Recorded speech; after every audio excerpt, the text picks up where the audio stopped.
Evening all. So basically a few of you have actually been asking to show a bit more Titan footage in terms of just generally what I use them for.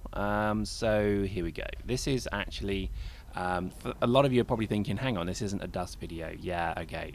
this is something we're going to start doing a bit more of, which is just looking at the link between Eve and dust. But bear with us. This is, for those of you who are dust players, you've never seen Eve before, obviously this dust is in the Eve universe. So what you're seeing here, this is the biggest ship in the game. These are the Titans, and this is the Caldari Titan. As you can see, it's a bit of a weird shape. Looks like a bit of a witch's nose at the front. But I'd say it probably looks the most like a spaceship out of all of the Titans. The others look like, well, mushrooms and twigs and things. So anyway, this is the Caldari Titan, the Leviathan. And this is basically a shield tanking Titan, which I think it's always been considered the worst Titan, mainly because it fires missiles, so it doesn't have any turrets. Obviously the difference between turrets and missiles is turrets deliver an instant damage, whereas missiles have a travel path to the target that then hit. And I think just generally people have always been quite negative about shield tanking as well, because obviously when you're in fleets, you're in big fleet battles, you want to generally try and spec your gang to be a particular damage type, so shield or armor. And with obviously Caldari being shield tankers, very rarely do you find that, considering that the Ragnarok, the Erebus, and the Avatar, which are the other three Titans, can generally be fit for armor tanking. So, yeah, Leviathan, I guess, is kind of a bit of a lost child. It's less now than it used to be. I used to be in an alliance called White Noise, and we had hundreds of Titans, literally hundreds, and it was always very difficult because we were told that out of all the Titans, Leviathans are just not needed. So we used to basically do the bridging, which sucked. Anyway, so here's the fit. You can see here, I just looked at the Doomsday there. Obviously, that's pretty high skill requirement.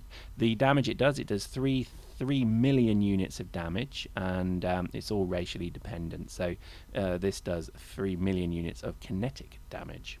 You can see I've got my full tank on. This is all pretty much officer and dead space, and I guess faction shield tanks. So when it's all on, you can see if I just switch all the modules on, you see we have an EHP of about 25 million. Now that's actually not great, but this Titan's purpose is basically to support the other Titan I have, because this is the one that jumps in, does the Doomsday, then runs.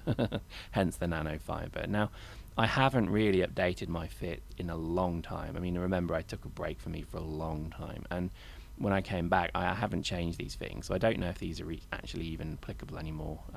So I probably need to do a bit of theory crafting there. But again, this is part of the reason Titans, I think, are kind of seen as the end game ship, because once you've got in it, you'll never leave it, and unless it gets blown up, of course. And as you can see here, just showing you some of the fittings. It's got a pretty decent ship maintenance array. You could probably fit, good maybe 5-6 battleships in there, probably more. In fact, it's certainly pretty decent. The fleet hangar changes are pretty cool as well, so it's a lot more simpler to use these things. Plus, also, you now can check just corp and fleet member usage as well, so you don't need to be in a fleet to use the fleet hangars, which is just amazingly useful. So, big changes there.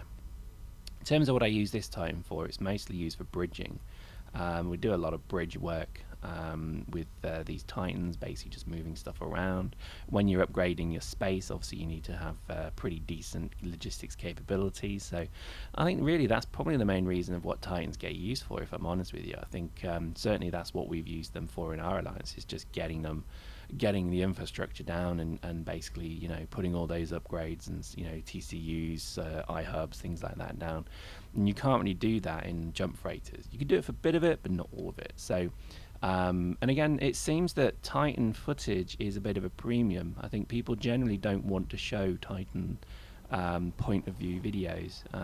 So I guess I'm odd by showing you it, but to me, I've always flown Titans, probably ever since they, probably about 6 months after they came in, I had one, so that's pretty cool. And at least I think it was. I was maybe the fifth or sixth Titan Avatar certainly ever built was mine, and I've always had Titans and been able to use them, but I think their changing role has always been a bit of a frustration to me, really, because I just think Titans are there to do certain things, and then just as you get comfortable with it, they kind of move the goalposts and change the rules a bit. And certainly with the area of effect Doomsday. Now, let me tell you, way back when, there used to even be a remote area of effect Doomsday. So the Titan would be in the system, and you'd be able to light a Cyno and actually fire your Doomsday through a Cyno into that part of the map.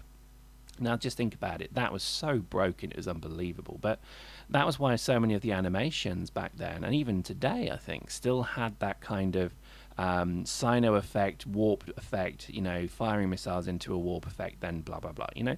So I just know that there was always this kind of intention for Titans to be remote firing stuff. But obviously that fastly went.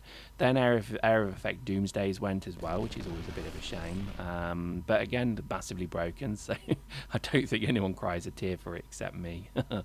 But one thing they've always kept the same is jump bridges. Now you see here, what I'm doing is, and I've had to kind of hide my location here obviously, but what I'm doing here is I'm actually just bridging a couple of freighters around, and this is where I think the Titan really does become quite powerful, because you can basically bridge freighters around, moving many millions of meters squared of equipment and supplies and minerals and stuff.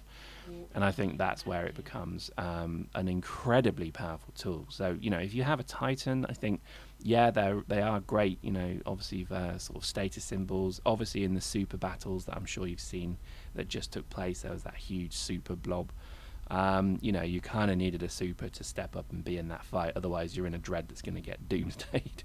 But that's part of the fun of it, I think. And, you know, with a Titan comes, you know, a huge risk of loss. If you lose it, you know, you're absolutely screwed. But I just think, you know, when you look at actually what you're capable of doing with a Titan, it's more than just fighting.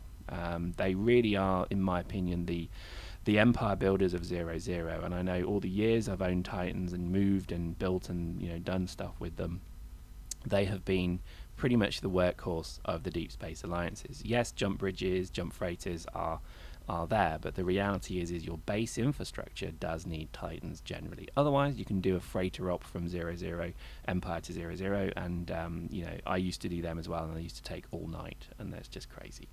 So I think nowadays Titans have just changed. They changed the game when they came in, and I hope they don't change it too much more, because I think the jump bridge is very good, and I don't think they should mess with it too much more. But I just think Titans as they are particularly cool. Anyway, I've spoken fairly about Titans. This is obviously the Leviathan.